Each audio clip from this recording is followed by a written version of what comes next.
So today is the first day of access for the Black Ops 7 beta. I have redeemed my Twitch code after watching a painful hour of COD Next. Come join us in Verdansk. We miss you. Finally able to get into Black Ops 7 and finally get my first hands-on impressions of Black Ops 7. Okay, so we have somebody on the other team and my team who is max level in the beta. Are we kidding me? I'm sorry, I haven't played Call of Duty in 4 to 5 months, and these are the lobbies you're gonna give me within 3 games of playing the new beta. I get that the matchmaking is a bit skewed because not everybody has the beta, but like, at least give me like 1 game of people with no thumbs.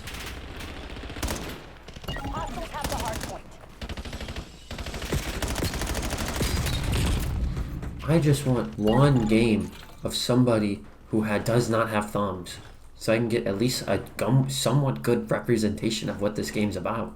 Leads ours. Stay on task.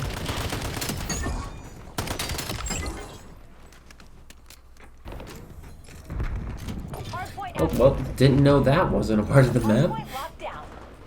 Sick. So I was at work today and I was like, what should I be playing today? Because Ghosts of Yote just came out, if you didn't know. Like, it literally just dropped.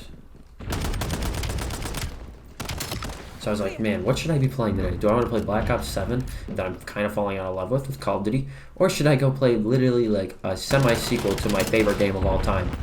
And I chose to play Black Ops 7. Am I delusional? I don't know yet.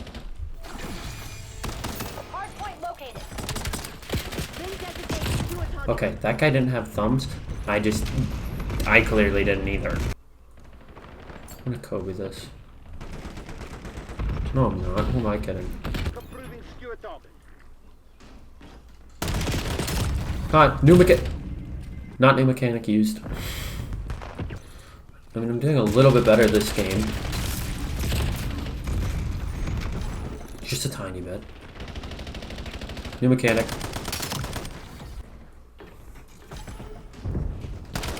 New mechanic. Hardpoint is active. Semi-new mechanic. We control the field. New mechanic. Omni movement. Hard peeking a sniper, like that was a good idea. Finishing move, oh my goodness. Diagnosis. Sniper close. Get to cover. Okay, they gave me kind of a good match.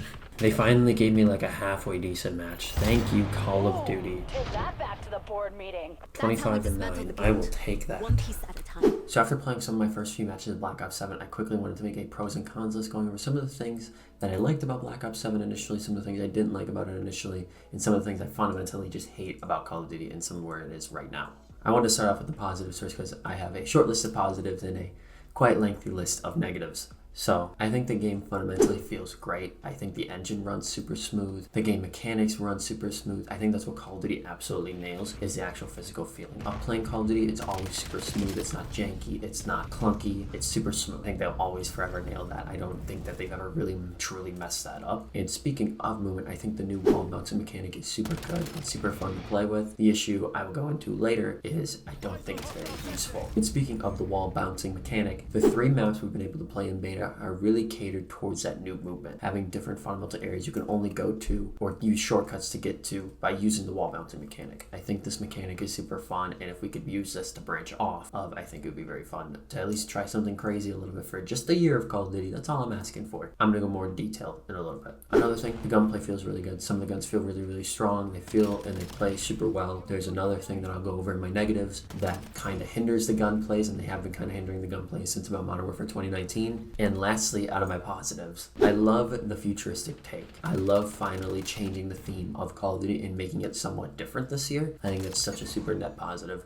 where Call of Duty's finally getting back to where I think it's super strong and it's one of its big selling points. It feels like kind of a breath of fresh air, being able to go to a different time period that isn't the 90s, a Modern Warfare setting, or a World War II setting. The first time we've done something like this since 2018, so it's been kind of a long time. And now finally going on to the negatives, the things I dislike about Black Ops 7. 7, and I think what you should be looking out for before you make a purchase of $70 or $80, however much it is, before you buy Black Ops 7. These two kind of go hand in hand together. The TTK is extremely fast. I don't know if that's because of desync or TTK generally is really, really fast, but the guns feel like they kill too quick. The guns, they all kind of feel the same. They don't play differently. The guns feel great, but they don't play that differently because most of the guns you're killing in 2 to 3 bullets. They all kind of feel the exact same. And then not to mention, muzzle flash is still very, very apparent in this game. Sometimes you can't see where you're shooting, and that has kind of been an issue since Modern Warfare 2019, where they kind of went with this realism aspect where they added, muzzle flash and crazy recoil patterns and not going with the classic Call of Duty style. One of my main negatives, initially when loading and starting the game, you have to spend those first 2 to 3 matches tuning your settings. The fact that we are using the exact same Call of Duty application and that my settings aren't carrying over from Black Ops 6 over to Black Ops 7, I think is a little bit ridiculous. Like, we're using the same application. The settings are all the same. How is there not a button to carry over those settings I have already inputted? I don't want to sit there for 10-15 minutes trying to input my settings when I just want to play goddamn Call of Duty. I think this is a little bit too ridiculous. There's so many games that easily fundamentally have done this, and previous Call of Duty titles have done this just fine. Hell, even Warzone can do it just fine. A couple years ago, you can sync your Warzone settings with, I think, Vanguard. It was a perfect seamless transition. The fact that we have to do this again is kind of getting ridiculous. Settings are way too complicated at this point. I understand wanting to fine-tune every single thing you do about Call of Duty, but the casual player is going to be completely thrown off and not wanting to play Call of Duty because they look at the settings tabs and they see a million different things they have to go through and fine-tune before they can even hop into a match of Call of Duty. Like, there's so many things that they don't do correctly. Like, why is there individual settings for every single thing? And then all these different button presses, all these different movement presets, all these sprint presets, all this stuff, I think there's just way too much going on in the settings tab that it becomes way too overwhelming at this point. I think they need to go back to more of a simplified version. And the fact that these settings tabs are the exact same as BO6 means that they're not even trying to look at stuff like this. It just feels like everything is so similar to BO6 and the previous titles, and it's just kind of getting annoying at this point, which is kind of coming into my next point, where this game feels the exact same as BO6, fundamentally. The only thing they really changed was they kind of got rid of attack sprint. It's now just a perk. It's like a designated perk.